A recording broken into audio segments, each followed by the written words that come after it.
Welcome back to the Manga Witch. Today we are going to finally talk about anime. And I want to share with you this Otaku approved anime. And that is Inuyashiki. Now, I have read probably about 10% into the book. But I am currently on volume 1 of the actual manga, Inuyashiki. But today we're going to talk about the anime.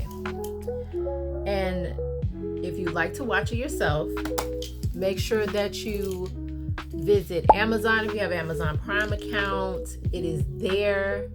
And let's get right into it. So first and foremost, this is going to be straightforward. I absolutely enjoyed Inuyashiki, all episodes of it. It was so good. If that's what you came here for, hey, okay, I loved it. But for those that want to stick around and chit chat, this is for you. First and foremost, Inuyashiki is one of those mangas / animes that are it can get very gory, right? It's a seinen. It is produced, the manga is produced by the same company that serialized Gantz. And fun fact, the same author, let me get his name,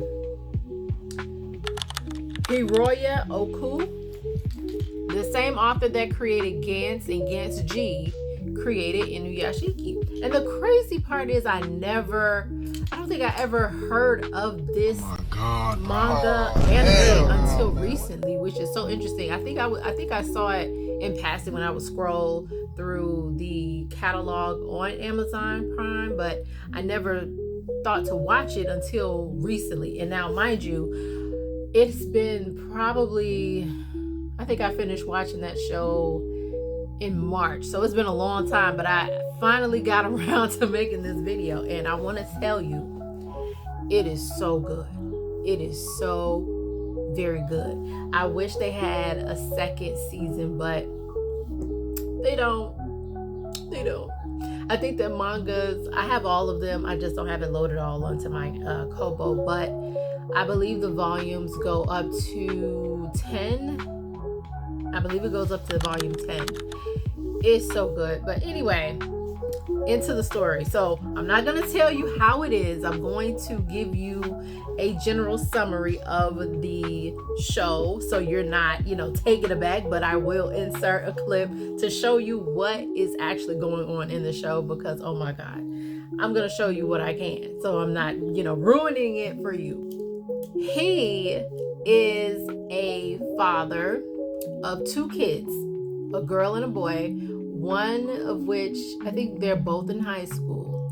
And he moved the story starts out with him moving from one house to another.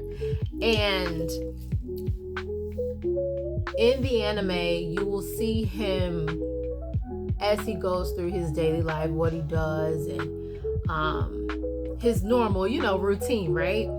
And eventually, Inuyashiki, he is one of those guys that just he didn't live his life the way that he should have, which is authentically, basically. He essentially gets to a point in his life where his body is starting to go out on him, and he only has so much time to live. And it's kind of sad. It's a little bit on the sad end of it all, but he ends up getting diagnosed with cancer. But he ends up finding out his diagnoses, and he only has a certain amount of time to live. And he goes back home, and he is going through it. The only animal that is with him during this process of him basically mourning what never was, which was him living his life, is his dog. He goes home after the doctor visit and he doesn't say anything to anyone. He, of course, like I said, he has kids, so he doesn't say anything to his kids, nor does he say anything to his wife. And eventually he just gets up in the middle of the night and goes out into an open field and he just cries.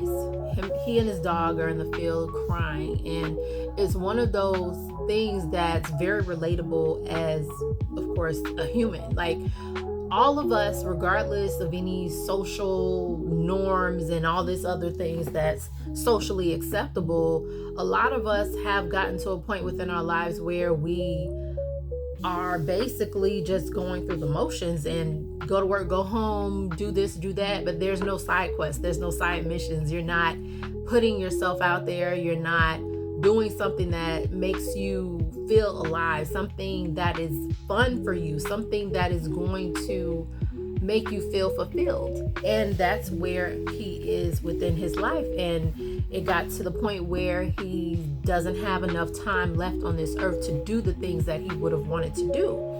And he just breaks down and cry. And when I tell you, I was like, oh God, this is like, if you haven't watched my last review of, well, it's a manga, not an anime, but it's of Inio Asano's downfall. It's like one of those real life moments, like, man, this is kind of depressing. I mean, anyway, I felt really sad. And then also when he went to the park, he ran into a young high schooler that was there, and he was just there for his own reasons. He was just out. He was out at the same time as he was, and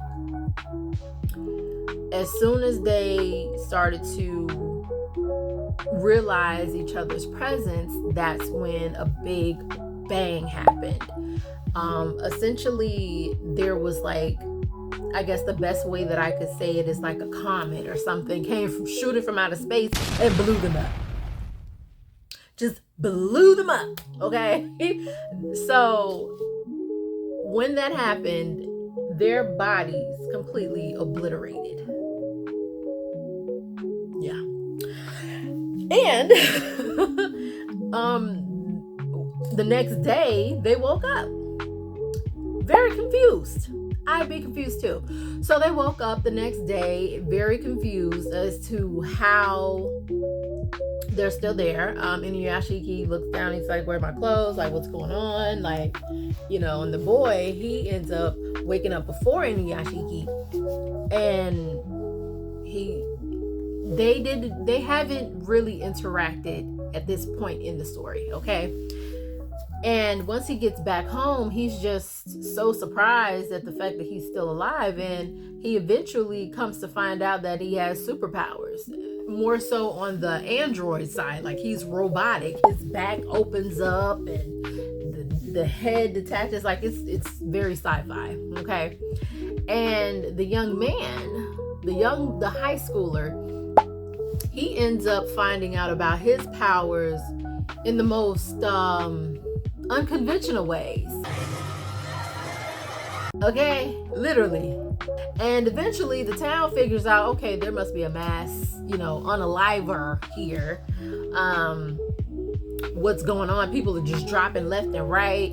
And then eventually he gets just drunk on power and goes around doing it to families. He literally walks into someone's house and clears it out.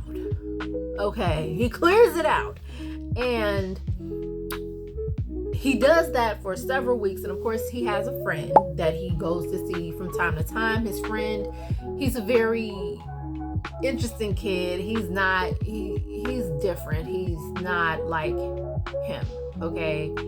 He is one of those kids that he was bullied, so he basically didn't go to school for probably a month or so. He hadn't been to school for a while, and his friend, he kept telling him, like, hey, why haven't you been in school? Is somebody bothering you? If I go to school with you and I took care of it for him, how would you feel? Like, would you go back to school then? Because that's his best friend, right? And eventually it gets to a point where he says, okay, I'll go back. And then, of course, like he said, I'll take care of your bully for you. And he did. So he took care of his bully problem. And eventually it ramps up. Like, if I could compare him to Light Yagami from Death Note, it would be one of those things. But just imagine if he and Light Yagami had a standoff. That would be crazy, because they're both crazy. Okay, both drunk on power, both thinking that they're gods of some sort, and that they can, just off anyone that they want if at any minor inconvenience. Like, you made me feel a certain kind of way, off with your head.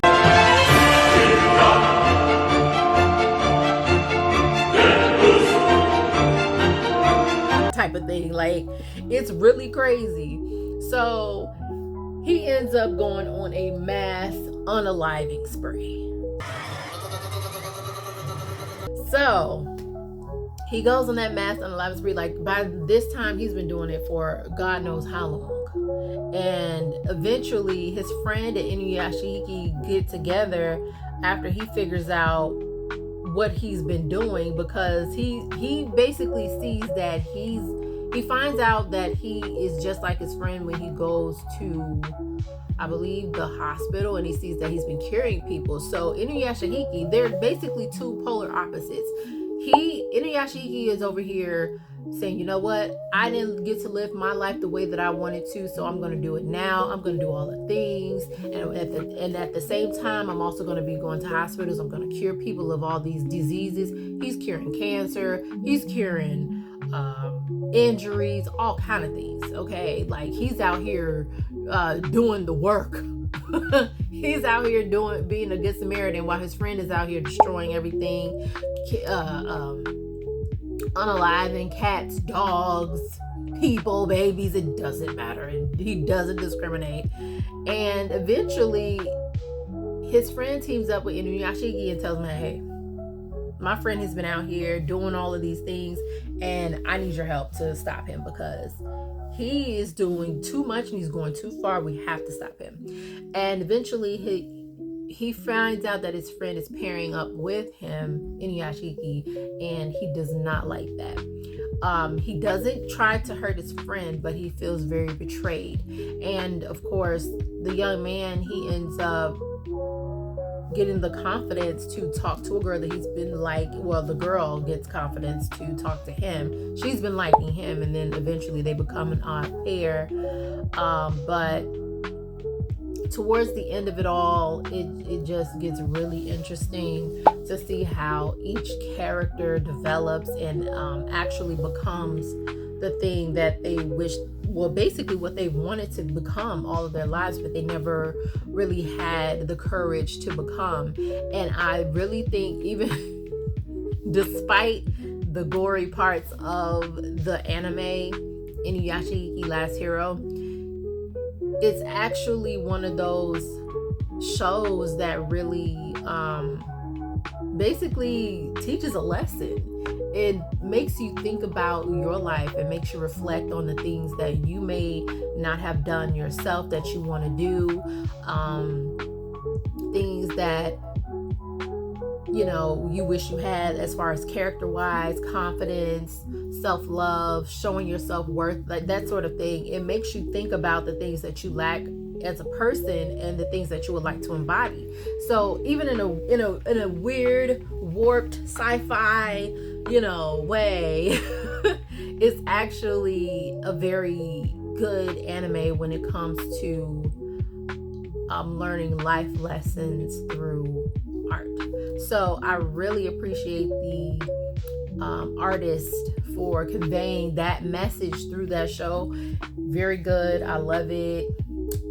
We give it 2 thumbs up. Okay, we love it over here. What I like to do, I sometimes jump the gun. I end up watching the anime first and then going back and reading the book, because sometimes, and I noticed this with the Wandering Witch The Journey of Elena. I love that anime. I love that anime and I love that manga. Okay, and I'm so heartbroken that it is over. Like, that is like one of my comfort shows. That and Inuyasha and a couple of others. But when I watch the show in comparison to the manga for Wandering Witch, it's like almost night and day. The manga is actually pretty darn gory. I was surprised. I said, wait a minute, this wasn't in the show. What are we doing here? So I was actually I was pretty surprised. Okay, I was surprised, but that's okay. I enjoyed it nonetheless. I read all the way through to volume 6, so make sure you go check out The Wandering Witch, The Journey of Elena. It was really good. Manga as well. Same thing with Inuyashiki. Check it out, watch it, report back. Let me know if you watched it already, what you think. Let me know you're gonna watch it. So, let me know. But thank you so very much for watching. Make sure that you like and subscribe and share. And we're gonna see about some other anime that I've watched, because let me tell you, I have an entire manga journal that I have, literally. And what I like to do is I like to write down all the shows that I would like to see and all of the shows that I have watched, and I like to rate them. So I'm just gonna show you really quick. I filled this up so quick. I think I'm on like the 4th page in it, but this is my anime watch list inside of my manga journal here. I'm super excited about releasing it, and I know you'll love it too. So make sure that you join the mailing list to know when it will come out, get updates, all the things, and make sure you keep up with the Manga Witch here on YouTube. So thank you for watching. I'll see you in the next one. Bye.